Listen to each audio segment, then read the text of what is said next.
अस्सलाम वालेकुम, this is Asad multivariate calculus week number 15 और ये सेकंड लास्ट वीक है। इसके बाद हम जी ट्रांसफॉर्मेशंस पढ़ेंगे। ठीक है, तो यह लेक्चर नंबर 49 है। ठीक है, तो यहाँ पे आज हम डिस्कस करेंगे लेप्लास ट्रांसफॉर्म। ठीक है, तो डिफिनीशन इस तरह है लेप्लास ट्रांसफॉर्म की। Let f of t be a function defined by, f of t हमारे पास फंक्शन होगा जिसको हम इस तरह डिफाइन कर सकते हैं, जिसमें ये जो टी होगा, जो डोमेन वैल्यूज़ होगी हमारे पास, वो ग्रेटर देन ज़ीरो होगी। ये इसके लिए स्पेसिफिक कंडीशंस होगी। The Laplace transform of F of T is denoted by, तो लेप्लास ट्रांसफॉर्म को हम किस तरह डिनोट करेंगे? लेप्लास के लिए हम एल यूज़ करेंगे, तो एल एफ ऑफ टी, इसको आप लोग इस तरह शो कर सकते हैं। इसको कहते हैं Laplace transform F of T, या आप लोग लेप्लास ट्रांसफॉर्म को एफ बार एस से भी डिनोट कर सकते हैं। ठीक है, तो लेप्लास ट्रांसफॉर्म आप लोग किस तरह फाइंड करोगे, उसका फार्मूला किस तरह होगा? तो लेप्लास ट्रांसफॉर्म का फार्मूला इस तरह होगा, l f of t is equal to f bar f of s is equal to 0 to infinity integral 0 to infinity e raise to power minus s t f of t d t. ये Laplace transform का formula होगा। मतलब हमें f of t given होगा, functions given होगा, उस functions को हम यहाँ पे फुट करेंगे, फिर इसका इंटीग्रेशंस लेंगे, तो जो वैल्यूज़ हमारे पास आएगी तो उसको कहा जाएगा लेप्लास ट्रांसफॉर्म। तो अब हम बात करेंगे कुछ एलिमेंट्री फंक्शंस की, उसका लेप्लास ट्रांसफॉर्म आप लोग किस तरह फाइंड करोगे? तो यहाँ पे Laplace transform of elementary functions, जो बेसिक फंक्शंस है, उस फंक्शन का आप लोग लेप्लास ट्रांसफॉर्म किस तरह फाइंड करोगे? और फिर ये जो फंक्शंस होंगे बेसिक फंक्शन, ये आगे क्वेश्चंस में यूज़ होगा।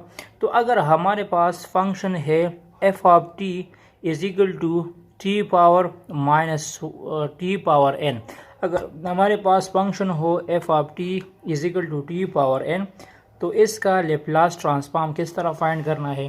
ठीक है, इसका हम लेप्लास ट्रांसफॉर्म फाइंड करेंगे। तो लेप्लास ट्रांसफॉर्म का जो डिफिनीशन है वो ये है, l f of t is equal to 0 to infinity e raise to power minus s t f of t d t. ये तो लेप्लास ट्रांसफॉर्म की डिफिनीशन हुई। यहाँ पे देखो, ये इंटीग्रल मैंने सेम टू सेम लिखा, 0 to infinity e raise to power minus s t, और यहाँ पे फंक्शन हमें क्या गिवन है? एफ ऑफ टी हमें गिवन है t power n. F of t हमें क्या गिवन है? टी पावर एन गिवन है। ठीक है, तो इस इंटीग्रेशन को मैं डायरेक्टली सॉल्व नहीं कर सकता, इसका इंटीग्रेशन में डायरेक्टली फाइंड नहीं कर सकता। तो मैं क्या करूँगा, हम इसमें सपोजिशन करेंगे। हम इसमें क्या करेंगे? सपोजिशन करेंगे। तो इसमें मैं सपोज करूँगा माइनस एस टी, या एस टी को सपोज करो as a x, s t को सपोज करो एज अ एक्स। तो जब एस टी को हम एक्स सपोज करेंगे, तो अगर इसकी हम डेरिवेटिव्स लेंगे विद रिस्पेक्ट टू एक्स, तो एस कांस्टेंट है, टी का डेरिवेटिव हो जाएगा D T by D x, और यहाँ एक्स का डेरिवेटिव हो जाएगा 1। सो अब यहाँ ये डी एक्स डिवीजन में है, तो ये 1 के साथ मल्टीप्लाइड हो जाएगा, तो डी एक्स आएगा। सो ये हो जाएगा s d t is equal to d x. और अगर मुझे डी टी की वैल्यू चाहिए, तो ये एस के साथ मल्टीप्लिकेशन फॉर्म में है, तो ये डिवीजन में चला जाएगा। और इसमें ये भी कंडीशन याद रखनी है कि ये जो बाउंड्री है 0 इन्फिनिटी, ये असल में टी के लिए है। तो अब हमने टी को कन्वर्ट किया एक्स फॉर्म में। ठीक है, एक्स में हमने कन्वर्ट किया, तो अगर टी अप्रोच करेगा 0 को, तो एक्स भी अप्रोच करेगा 0 को। अगर टी अप्रोच करेगा इन्फिनिटी को, तो एक्स भी अप्रोच करेगा इन्फिनिटी को। मतलब ये जो फंक्शन था, इस फंक्शन को हमने एक्स में कन्वर्ट किया। अच्छा, और इसके साथ जो एस टी है, एस टी हमने सपोज किया है एक्स, तो अगर हम इसमें टी की वैल्यूज़ फाइंड करेंगे तो ये क्या होगा, x बाई एस ही होगा। ठीक है, तो अब ये सारी वैल्यूज़, ये वाली वैल्यू और ये वाली वैल्यू, ये हम इसी फंक्शन में पुट करेंगे। ठीक है, तो जब इसमें इसको इस फंक्शन में पुट करूँगा, ये मैंने फंक्शन दोबारा पे लिखा है। ठीक है, यही फंक्शन हमने दोबारा पे लिखा है, 0 to infinity e raise to power minus s t t power n d t. तो ये 0 to infinity बाउंड्री वही होगी जो t की बाउंड्री थी, वो मतलब x की भी बाउंड्री थी, e raise to power minus x, क्योंकि एस टी को हमने क्या सपोज किया था, एस टी को हमने सपोज किया है x। ठीक है, एस टी की जगह मैंने x लगा दिया और t की वैल्यू क्या थी, t की वैल्यू हमारे पास थी x बाय एस।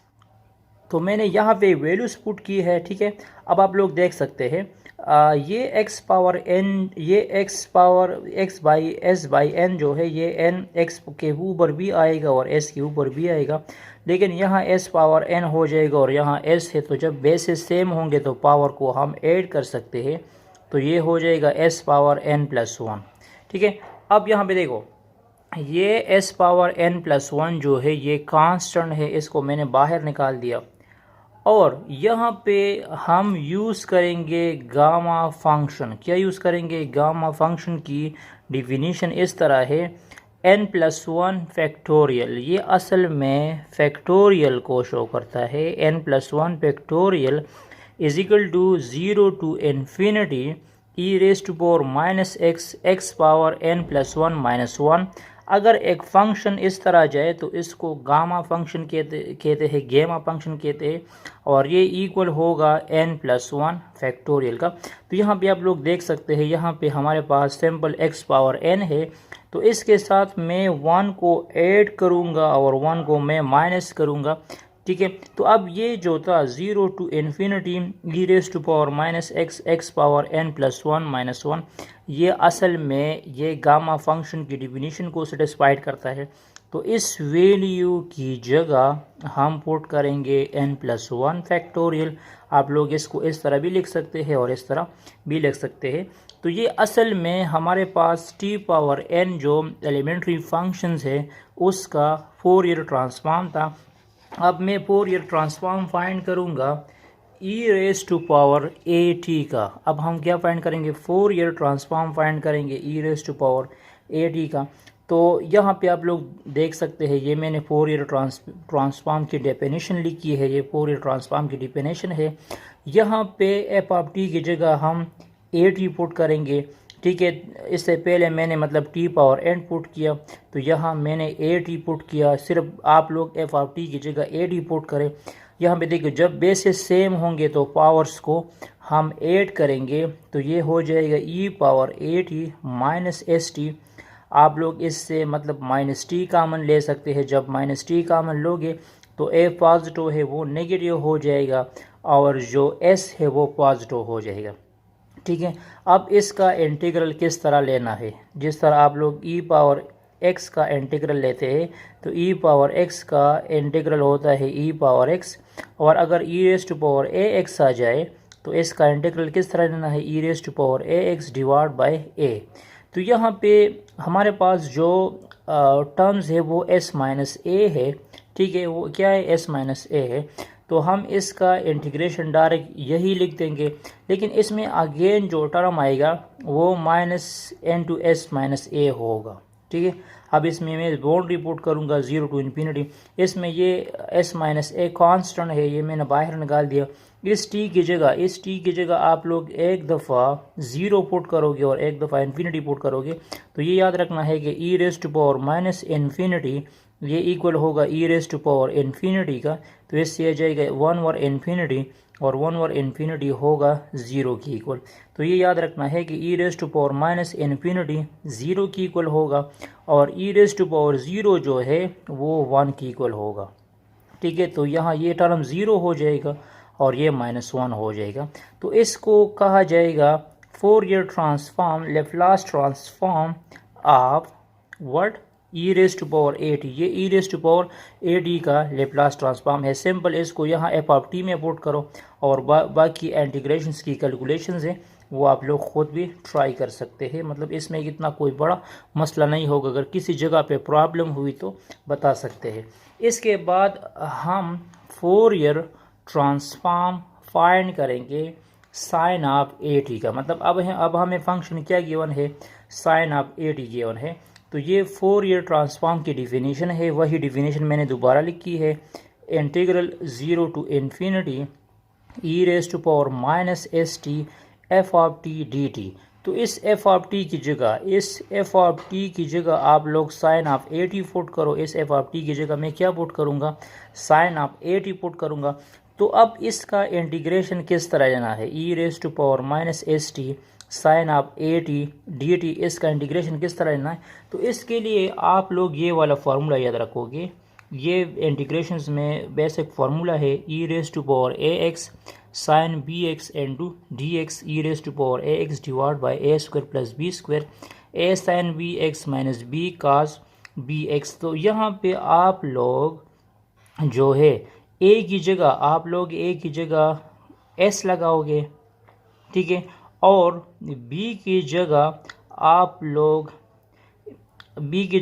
लोग ए लगा दोगे। तो ये हो जाएगा e raise to power minus s t a square divide by a square. यहाँ पे मतलब ए की जगह एस लगा दो, जहाँ पे ए है तो वहाँ एस लगा दो, और जहाँ पे बी है वहाँ पे ए लगा दो। तो अकॉर्डिंग टू ये फार्मूला फिर इस फॉर्म में कन्वर्ट हो जाएगा, ठीक है। अब यहाँ पे देखो, मैंने आपको इससे पहले बता दिया कि ई रेज टू पावर इन्फिनिटी जो है वो 0 की इक्वल होगा। तो ये जब 0 होगा तो ये पूरा टर्म 0 हो जाएगा, और ई रेज टू पावर 0 के लिए ये 1 होगा। तो यहाँ पे 1 आ जाएगा, S square divide by a square अपनी जगह पे है। इस टी की जगह जब आप 0 पुट करोगे तो ये याद रखना है कि साइन 0 जो है, साइन ए 0 ये 0 की इक्वल होता है, और काज ए 0 जो है वो आपके पास 1 की इक्वल है। तो इस टर्म से -1 आएगा, मतलब इससे ए आ जाएगा और ये टर्म 0 हो जाएगा। तो हमारे पास ये लेप्लास ट्रांसफॉर्म आ जाएगा। इसके बाद तो यहाँ पे मैंने Laplace transform of elementary functions के फार्मूले लिखे हैं। इस पे t power n e raise to power a t sine a t cos a t ये मैं निकाल चुका हूँ, और बाकी अगर साइन हाइपरबालिक ए टी आ जाए या कास हाइपरबालिक ए टी आ जाए तो उसकी जगह आप लोग ये लिख दोगे, क्योंकि ये आगे प्रॉब्लम में आएगा। और ये बेसिक एलिमेंट्रीज फंक्शन से इसका लेप्लास ट्रांसफॉर्म आप लोग किस तरह फाइंड करोगे, ठीक है। उम्मीद है आप लोगों को ये लेक्चर पसंद आ चुका होगा। अगर किसी जगह पे कोई प्रॉब्लम आए तो आप लोग कमेंट्स कर सकते हैं, बता सकते हैं। इंशाल्लाह हम आप लोगों को क्लियर करेंगे ईच एंड एवरी पॉइंट्स। इसके बाद हम कंप्लीट क्वेश्चंस करेंगे लेप्लास ट्रांसफॉर्म की। Stay touch with us.